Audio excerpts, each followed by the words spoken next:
আসসালামু আলাইকুম। ফাইন্যান্সিয়াল ম্যানেজমেন্টের আজকে তৃতীয় অধ্যায়ের প্রথম ক্লাস। ফাইন্যান্সিয়াল ম্যানেজমেন্ট এই সাবজেক্টটা অ্যাকাউন্টিং ডিপার্টমেন্টের থার্ড ইয়ারে আছে, বিবি honours third year accounting department, এমনকি বিবি honours fourth year management department, এমনকি ফাইন্যান্স ডিপার্টমেন্টের জন্য আছে থার্ড ইয়ার। তো অধ্যায়টা অনেক বেশি গুরুত্বপূর্ণ। অধ্যায় থেকে বি পার্ট এবং সি পার্টে সবসময় দুইটা পার্টেই প্রশ্ন থাকে, এবং কি অধ্যায় সবগুলো অঙ্ক সূত্রের মাধ্যমে করতে হয়। সূত্রগুলো খুবই সহজ। এই অধ্যায়ের মধ্যে 4টা ফরম্যাটের অঙ্ক আছে। একটা হচ্ছে এনআই অ্যাপ্রোচ মানে নেট ইনকাম অ্যাপ্রোচ, 2 নম্বর হচ্ছে NY approach net operating income approach, 3 নম্বর হচ্ছে ট্রেডিশনাল অ্যাপ্রোচ, 4 নম্বর হচ্ছে এমএম মডেল অথবা মডিগ্লিয়ানিয়ার অ্যান্ড মিলার মডেল। ঠিক আছে, তো আজকের ক্লাসে আমরা এনআই অ্যাপ্রোচ নেট ইনকাম অ্যাপ্রোচের একটা অঙ্ক দেখব। তো দেখেন, এই অঙ্কটা আমরা আজকে সমাধান করব। এই অঙ্কটা 2016 সালে ফাইন্যান্স ডিপার্টমেন্টে আছে, এবং কি ফোর্থ ইয়ার ম্যানেজমেন্ট ডিপার্টমেন্টে আছে 2018 সালে। অঙ্কটা আমরা একটু পড়ি, তারপর সমাধান করব। The Ebnet company limited expected annual net operating income or EBIT is টাকা কত, 50,000 টাকা। দ্য কোম্পানি হ্যাজ 10% ডেপ্ট, টাকা 2 লক্ষ টাকা। কোম্পানির ডেপ্ট মানে ঋণ আছে 2 লক্ষ টাকা, এর উপরে 10% হারে সুদ প্রদান করতে হয়। The equity capitalization rate of the company is 12.5%। The number of share of the company is 2400, মানে এই কোম্পানিতে শেয়ারের সংখ্যা হচ্ছে 2400। এখন মূল কথা হচ্ছে আমরা কিভাবে জানবো যে এটা কোন ফরম্যাটে আছে, এনআই অ্যাপ্রোচে আছে না এনওয়াই অ্যাপ্রোচে আছে, নাকি ট্রেডিশনাল অ্যাপ্রোচে আছে, নাকি এমএম অ্যাপ্রোচে আছে। তো এনআই অ্যাপ্রোচ চেনার জন্য সর্বপ্রথম আমরা দেখেন, এখানে তো এনআই অ্যাপ্রোচ মানে নেট ইনকাম অ্যাপ্রোচ, আর এনওআই মানে হচ্ছে নেট অপারেটিং ইনকাম অ্যাপ্রোচ। তো এখানে নেট অপারেটিং ইনকাম দেখে কেউ ভাববেন না যে এটা এনওআই অ্যাপ্রোচের অঙ্ক, না। আগে দেখবেন যে ক্যাপিটালাইজেশন রেটটা আগে দেখবেন। যদি কোনো প্রশ্নে দ্য ইকুইটি ক্যাপিটালাইজেশন রেট দেওয়া থাকে তাহলে এটা এনআই অ্যাপ্রোচ, আর ওভারঅল কস্ট অফ ক্যাপিটাল দেওয়া থাকলে এনওআই অ্যাপ্রোচ। তাহলে দেখি এখানে আমাদের দেওয়া আছে the equity capitalization rate of the কোম্পানির ইকুইটি ক্যাপিটালাইজেশন রেট অথবা কস্ট অফ ইকুইটি, যে কোনো দেওয়া থাকতে পারে কস্ট অফ ইকুইটি অথবা ইকুইটি ক্যাপিটালাইজেশন রেট। এটা যদি দেওয়া থাকে তাহলে আমরা ধরে নেব এটা এনআই অ্যাপ্রোচ। ঠিক আছে, এনআই অ্যাপ্রোচের অঙ্ক। তো এখন আমাদের রিকোয়ারমেন্টগুলো কি কি, তাহলে আমরা বুঝতে পারলাম যে এটা এনআই অ্যাপ্রোচে আছে অঙ্কটা। এনআই অ্যাপ্রোচের সূত্রের মাধ্যমে সমাধান করতে হবে। অ্যাপ্রোচ অনুযায়ী কিন্তু সূত্রেরও ব্যতিক্রম ঘটে। তো এটা এনআই অ্যাপ্রোচ আমরা ধরতে পারলাম। এখন এনআই অ্যাপ্রোচের মাধ্যমে আমরা রিকোয়ারমেন্টগুলো সমাধান করব। বলছে find out the total value of the ফার্মের টোটাল মানে টোটাল ভ্যালু বের করতে বলছে। 2 নম্বর হচ্ছে ফাইন্ড আউট দ্য কেও অফ দ্য ফার্ম, কেও মানে ওভারঅল কস্ট অফ ক্যাপিটাল বের করতে বলছে। কেও এটা শর্ট ফর্ম, এটা ফুল ফর্ম হচ্ছে ওভারঅল কস্ট অফ ক্যাপিটাল। পরবর্তীতে আপনাদেরকে ফুল ফর্মগুলো আমি দেখিয়ে দিব। তারপর determine the market price of per share. এখানে 2400 শেয়ার আছে, প্রত্যেকটা শেয়ারের মূল্য কত সেটা বের করতে বলছে। তাহলে আমরা সমাধান করব। এখন আগে মানগুলো একটু লিখে নিই। গিভেন দ্যাট দেওয়া আছে যে ইবিআইটি, এই যে ইবিআইটি আছে 50,000 টাকা। ভ্যালু অফ ডেপ্থকে আমরা শর্ট ফর্ম ভি দ্বারা প্রকাশ করি, এটা হচ্ছে 2 লক্ষ টাকা। কস্ট অফ ডেপ্থ মানে ঋণের সুদের হার, কেডি দ্বারা প্রকাশ করা হয় কস্ট অফ ডেপ্থ, তাহলে 10%। এই ঋণের উপর আমরা 10% সুদ দেব। কেডি কস্ট অফ ডেপ্থ হচ্ছে 10%, 100 দ্বারা ভাগ করলে 0.10 হয়ে যায়। কস্ট অফ ইকুইটিকে শর্ট ফর্মে কেই দ্বারা প্রকাশ করা হয়, যে দ্য ইকুইটি ক্যাপিটালাইজেশন রেট যে কথা, কস্ট অফ ইকুইটি একই কথা। কেই দ্বারা প্রকাশ করা 12.50%, 100 দ্বারা ভাগ করলে হবে 0.125। আর নাম্বার অফ শেয়ারকে আমরা এন দ্বারা প্রকাশ করি। নাম্বার অফ শেয়ারকে এন দ্বারা প্রকাশ করলে বড় হাতের এন দ্বারা, নাম্বার অফ শেয়ার হচ্ছে আমাদের 2400 শেয়ার আছে, আমরা এখানে 2400 লিখে দিলাম।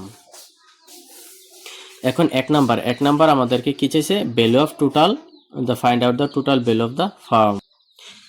1 নম্বর requirement total value of firm বের করার সূত্র হচ্ছে কি, ভি দ্বারা টোটাল ভ্যালু অফ ফার্ম বোঝায় ইকুয়াল এস প্লাস ভি।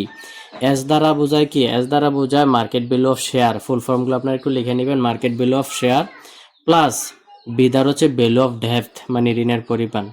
তাহলে ভ্যালু অফ ডেপ্থ ঋণের পরিমাণ 2 লক্ষ টাকা, সেটা আমরা জানি, কিন্তু এস এর মান তো এখানে দেওয়া নেই। এস এর মান হচ্ছে মার্কেট ভ্যালু অফ শেয়ার। তাহলে শেয়ারের মার্কেট ভ্যালু কত আমরা সেটা বের করব। তো মার্কেট ভ্যালু অফ শেয়ার এটা বের করার সূত্র হচ্ছে এই যে হেয়ারে দেওয়া আছে, হেয়ার এস ইকুয়াল এস এর ফুল ফর্ম হচ্ছে মার্কেট ভ্যালু অফ শেয়ার। তাই মার্কেট ভ্যালু অফ শেয়ার বের করার সূত্র হচ্ছে ইবিআইটি মাইনাস ইন্টারেস্ট বাই কেই মানে কস্ট অফ ইকুইটি। ইবিআইটি ছিল 50,000 টাকা, মাইনাস ইন্টারেস্ট আমরা কার উপরে দেই, ঋণের উপরে। তাহলে 2 লক্ষ টাকা ঋণ আছে ইন্টু 10%, আর নিচে কেই কস্ট অফ ইকুইটি 0.125। এভাবে ক্যালকুলেশন করলে আমাদের আসবে 2,40,000 টাকা। তাহলে এস এর মান মানে মার্কেট ভ্যালু অফ শেয়ার, আমাদের মান আসলো কত, 2,40,000 টাকা। এখন আমরা বসাই দিই এস মানে মার্কেট ভ্যালু অফ শেয়ার 2,40,000 টাকা প্লাস ভ্যালু অফ ডেপথ হচ্ছে 2 লক্ষ টাকা, এই দুইটা যোগ করলে আসবে 4,40,000 টাকা। আমাদের টোটাল ভ্যালু অফ ফার্ম হলো 4,40,000 টাকা। তাহলে এই সূত্রটা আপনারা মুখস্থ করে নেবেন যে টোটাল ভ্যালু অফ ফার্মের সূত্র হচ্ছে B equal S plus B. কোন অ্যাপ্রোচে? এনআই অ্যাপ্রোচে। এনআই অ্যাপ্রোচ উপরে লিখে তারপর লিখবেন ভ্যালু অফ ফার্ম, তাহলে লিখবেন ভ্যালু অফ ফার্ম সমান এস প্লাস বি। এখন এস দ্বারা বোঝায় market value of share. Market value of শেয়ারের সূত্র হচ্ছে এটা ইবিআইটি মাইনাস ইন্টারেস্ট বাই কেই। এই দুইটা সূত্র লিখবেন। তারপর 2 নাম্বার আমাদের কাছে রিকোয়ারমেন্ট চাইছে overall cost of capital. Overall cost of capital কিভাবে বের করতে হয়? খুব সহজে। ওভারঅল কস্ট অফ ক্যাপিটাল আমরা বের করব কোন অ্যাপ্রোচে? এনআই অ্যাপ্রোচে। তাহলে লিখবেন ওভারঅল কস্ট অফ ক্যাপিটাল কেও দ্বারা ওভারঅল কস্ট অফ ক্যাপিটালকে বোঝায়। ওভারঅল কস্ট অফ ক্যাপিটাল বের করার সূত্র হচ্ছে EBIT by V into 100। EBIT ছিল আমাদের 50,000 টাকা, উপরে উদ্দীপকে দেওয়া আছে, আর V value of firm, total value of firm আমরা 1 নাম্বার রিকোয়ারমেন্টে বের করলাম কত? 4,40,000 টাকা ইন্টু 100। ক্যালকুলেশন করলে আসবে 11.36%। তার মন রিকোয়ারমেন্ট 3। রিকোয়ারমেন্ট 3 খুবই সহজ। দেখেন কি চাইছে, market price per share. Market price per share short ফর্মে লেখা যায় amps, market price per share. Market price পার শেয়ারের সূত্র আমরা এখন শিখব কোন অ্যাপ্রোচে?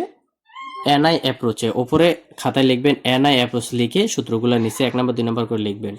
তো মার্কেট প্রাইস পার শেয়ার বের করার সূত্র হচ্ছে ভ্যালু অফ শেয়ার মানে এস, এই যে মার্কেট ভ্যালু অফ শেয়ার অথবা ভ্যালু অফ শেয়ার এস দ্বারা প্রকাশ করা হয় value of share by number of share. তাহলে মার্কেট ভ্যালু অফ শেয়ার আমরা হেয়ারে কত পাইছিলাম? 2,40,000 টাকা, আর নাম্বার অফ শেয়ার আমাদের উদ্দীপকে দেওয়া আছে 2400 শেয়ার। তাইলে আমাদের 2,40,000 টাকাকে যদি আমরা 2400 শেয়ার দ্বারা ভাগ করি, পার শেয়ার আমাদের 100 টাকা করে পড়ে। তাহলে আজকের ক্লাসে আমরা 4টা সূত্র অ্যাপ্লাই শিখলাম। 4টা সূত্র আপনারা ভালোভাবে আয়ত্ত করে নেবেন। 4টা সূত্র কি কি? এনআই অ্যাপ্রোচে 4টা রিকোয়ারমেন্টই বেশি আসে। তো এই 4টা সূত্রের মধ্যে এই যে 3 নম্বরে যেটা দেখলাম যে market price per share value of share by number of share. তারপর 2 নম্বর রিকোয়ারমেন্টে দেখলাম overall cost of capital Q বের করার সূত্র হচ্ছে ইবিআইটি বাই বি ইন্টু 100। তারপর 1 নাম্বার রিকোয়ারমেন্টে আমরা দেখলাম 1 নাম্বার রিকোয়ারমেন্টে দেখা হয়েছে যে total value of firm. Total value of ফার্মের সূত্র হচ্ছে এস প্লাস বি। এখানে বি দ্বারা ডেপ্থের পরিমাণ বোঝায়, আর এস দ্বারা মার্কেট ভ্যালু অফ শেয়ার অথবা ভ্যালু অফ শেয়ার। তাহলে ভ্যালু অফ শেয়ারের জন্য আরেকটা সূত্র আমাদেরকে শিখতে হবে, এই যে হেয়ারে এস দ্বারা ভ্যালু অফ শেয়ার বোঝায় ইবিআইটি মাইনাস ইন্টারেস্ট বাই কেই। অনেক সময় প্রশ্নের 1 নাম্বার রিকোয়ারমেন্টে চাইতে পারে যে what is the value of market price per share, market price ও ভ্যালু অফ দ্য শেয়ার। হ্যাঁ, বলতে পারে market value of the share, শেয়ারের মূল্য কত, তখন আপনারা এটার রিকোয়ারমেন্টে করতে হবে। যেহেতু এখানে বলে নাই তাই আমরা হেয়ারে করেছি। তাহলে এই 4টা সূত্র ভালোভাবে মুখস্থ করবেন এবং ক্লাসগুলো ভালোভাবে দেখবেন। পরবর্তী ক্লাসটা দেখলে আরও বেশি ক্লিয়ার হয়ে যাবে। কমেন্ট করে জানিয়ে দেবেন ক্লাসটা আপনাদের কাছে কেমন লাগলো।